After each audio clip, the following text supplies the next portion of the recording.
ओम शांति। ये बाबा की 31 तारीख की साकार मुरली है।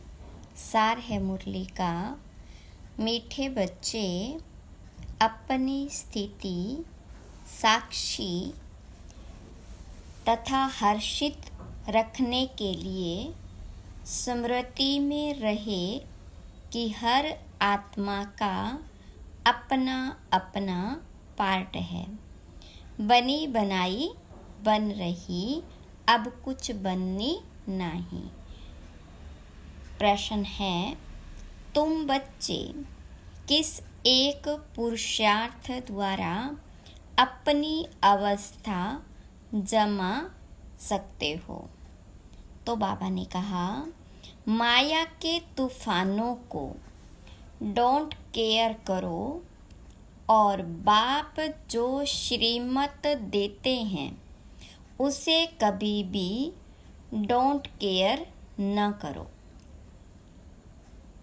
इससे तुम्हारी अवस्था अचल अडोल हो जाएगी। स्थिति सदा साक्षी और हर्षित रहेगी। तुम्हारी अवस्था ऐसी होनी चाहिए जो कभी भी रोना न आए। अम्मा मरे तो भी हलवा खाना। गीत है, तुम्ही हो माता पिता तुम्ही हो। ओम शांति। बच्चों ने गीत सुना। अक्सर करके भक्ति मार्ग वाले मंदिरों में जाते हैं। चाहे शिव के, चाहे लक्ष्मी नारायण के, चाहे राधे कृष्ण के या अन्य देवी देवताओं के मंदिरों में जाएंगे। सबके आगे यही महिमा करेंगे कि तमेव माता स पिता तमेव, तमेव बंधु सखा तमेव। फिर कहते हैं, तमेव विद्या द्रविणमं मम। माना तुम माता पिता भी हो, पढ़ाने वाले भी हो।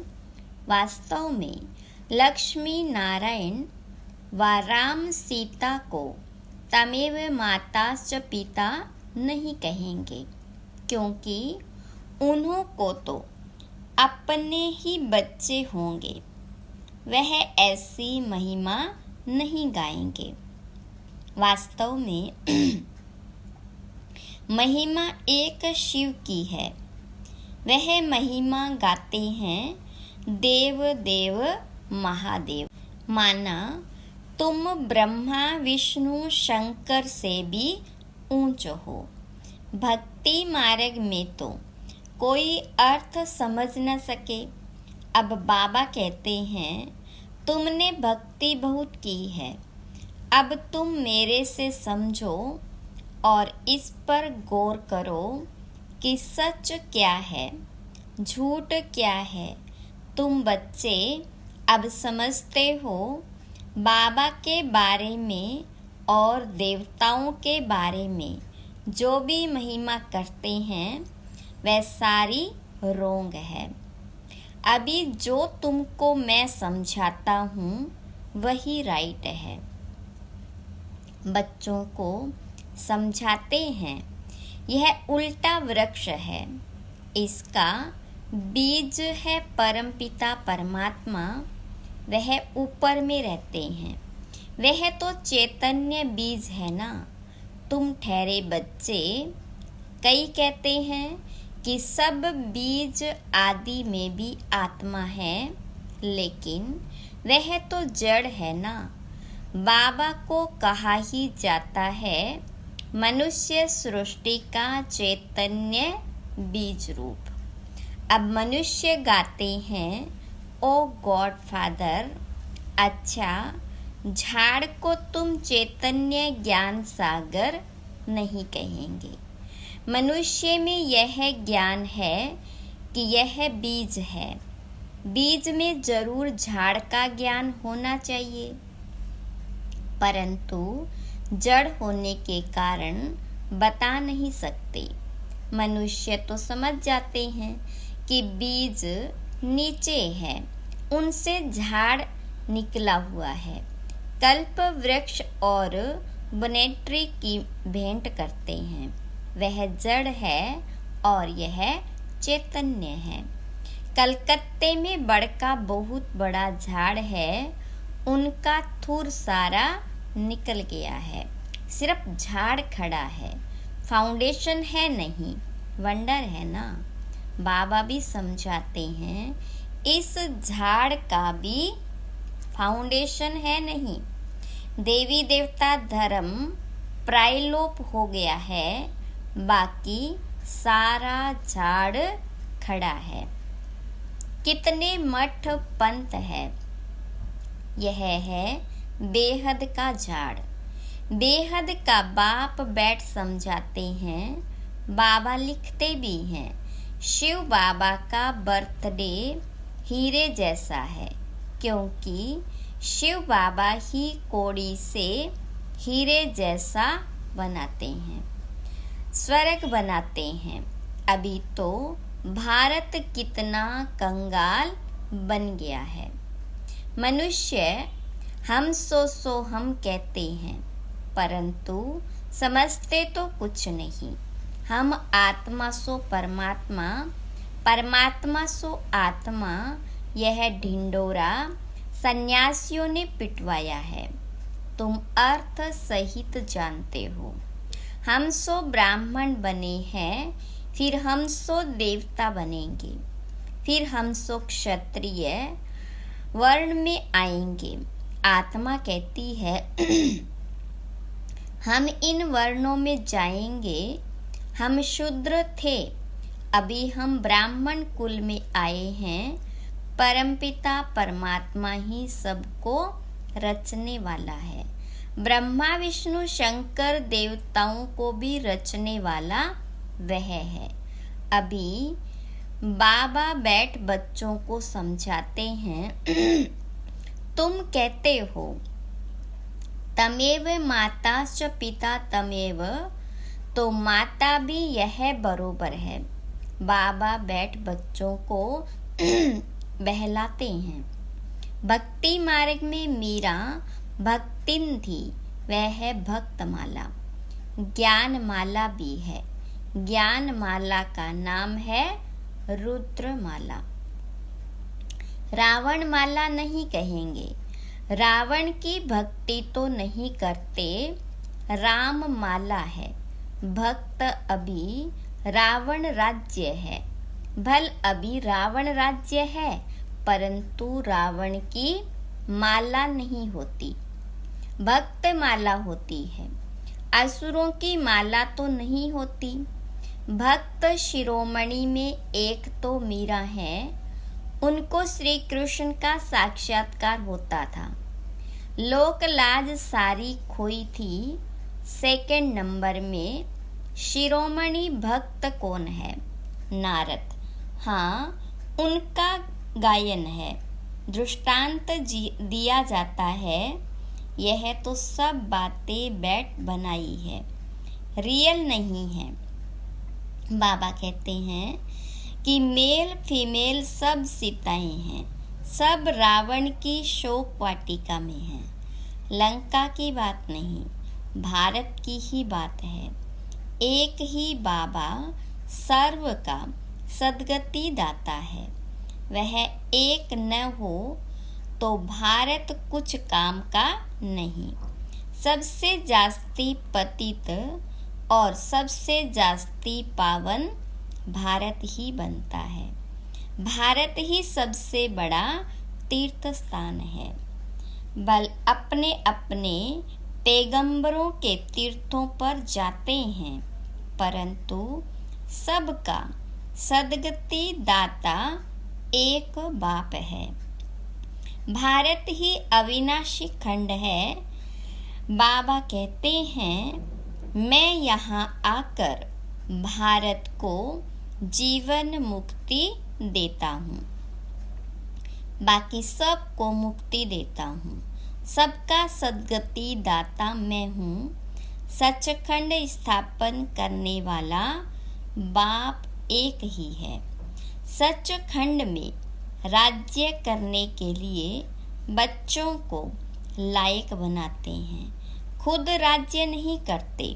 बाबा बैठ समझाते हैं, मैं कल्प कल्प आता हूँ भारत को सद्गति देने, बाकी सबको गति में वापस ले जाता हूँ।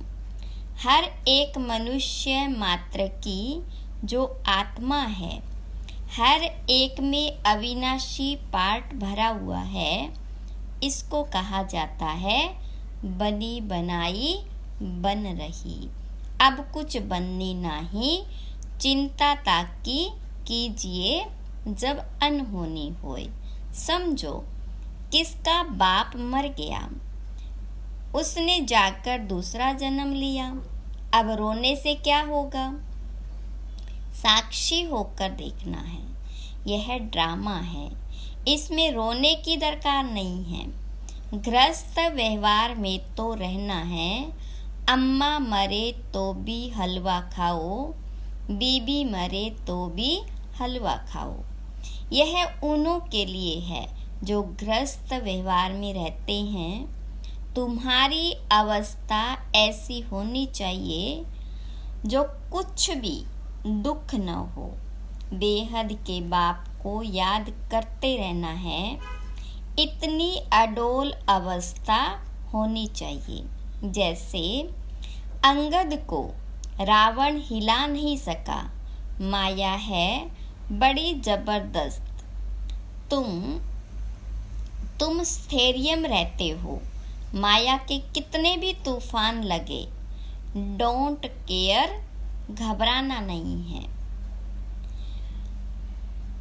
फंक नहीं होना है।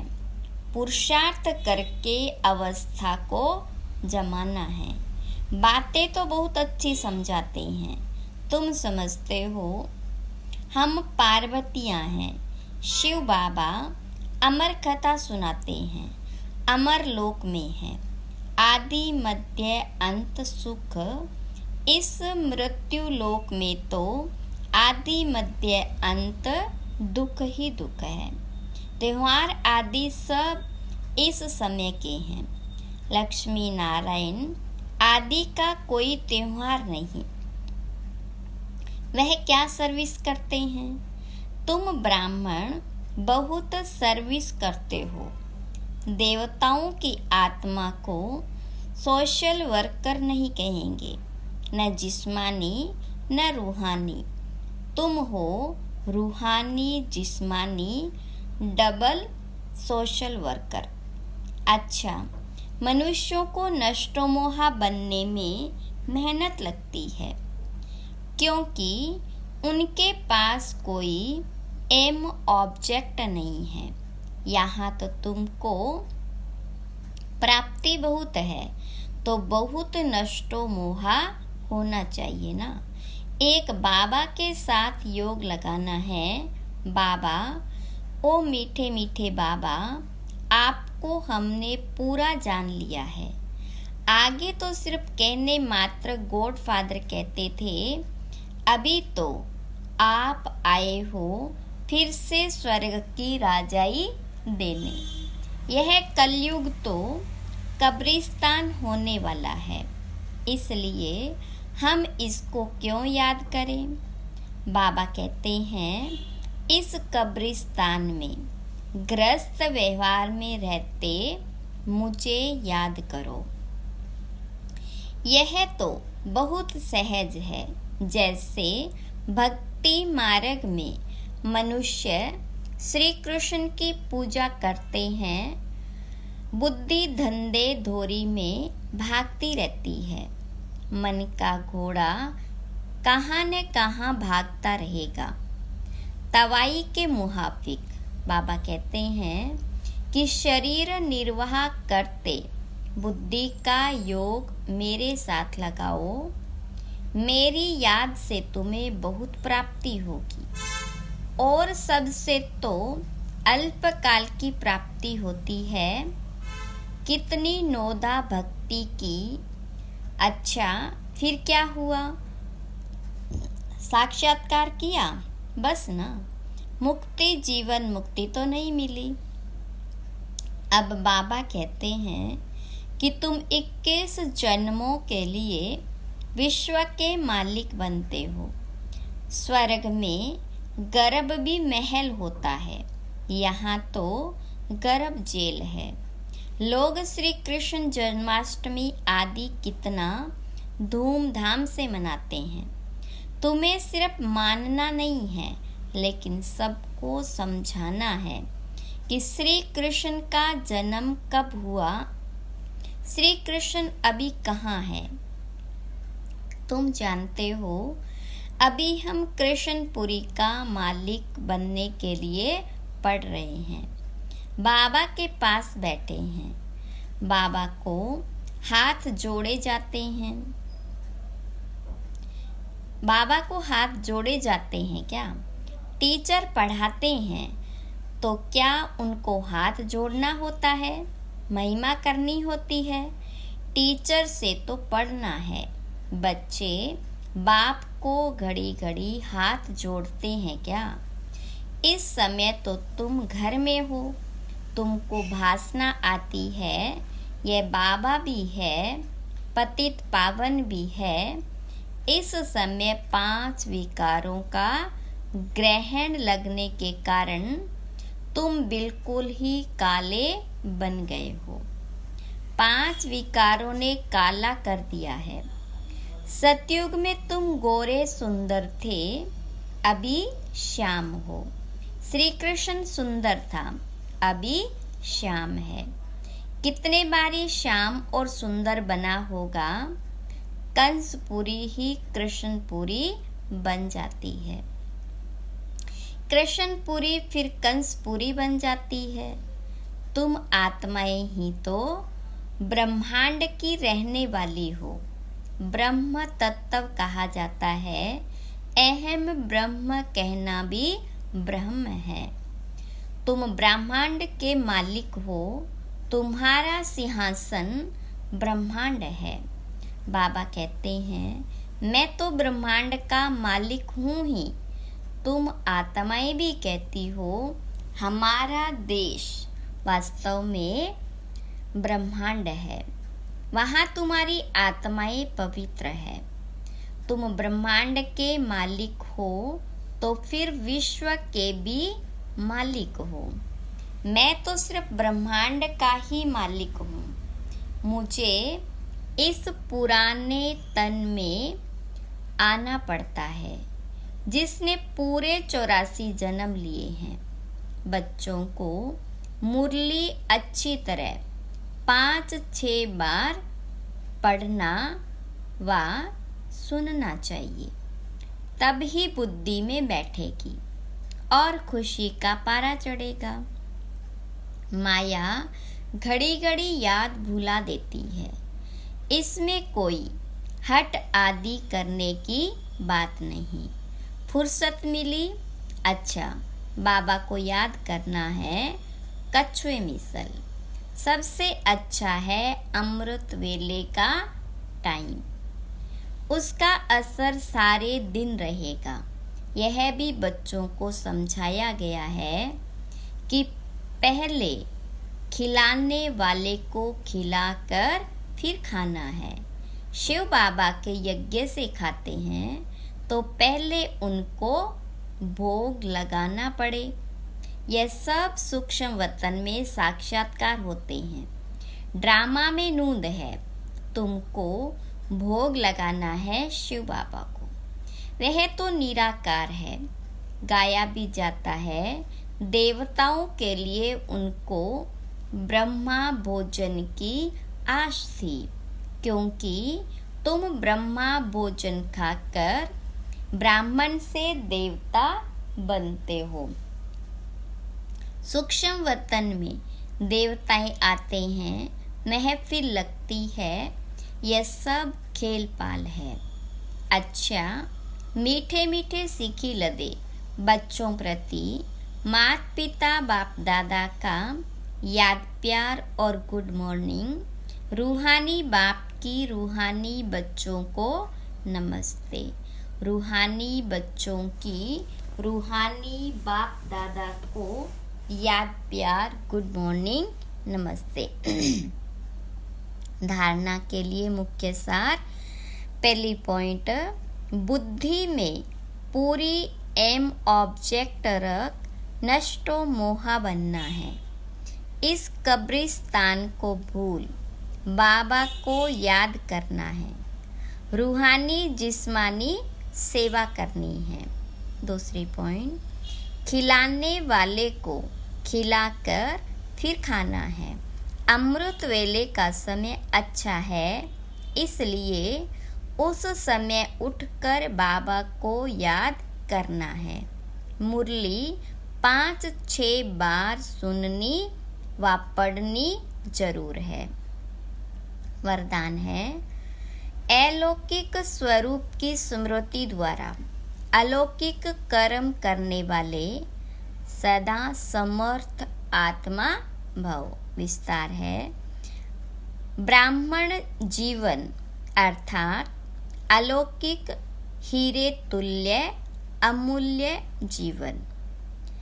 इस अलौकिक जीवन की स्मृति से व अलौकिक स्वरूप में स्थित रहने से साधारण चलन, साधारण कर्म नहीं हो सकता। जो भी कर्म करेंगे वह अलौकिक ही होगा, क्योंकि जैसी स्मृति होती है वैसी स्थिति होती है। स्मृति में रहे एक बाप दूसरा न कोई, तो बाबा की स्मृति सदा समर्थ बना देगी। इसलिए हर कर्म भी श्रेष्ठ अलौकिक होगा। स्लोगन, स्व उन्नति का यथार्थ चश्मा पहन लो तो सबकी विशेषताएं ही दिखाई देगी। ओम शांति।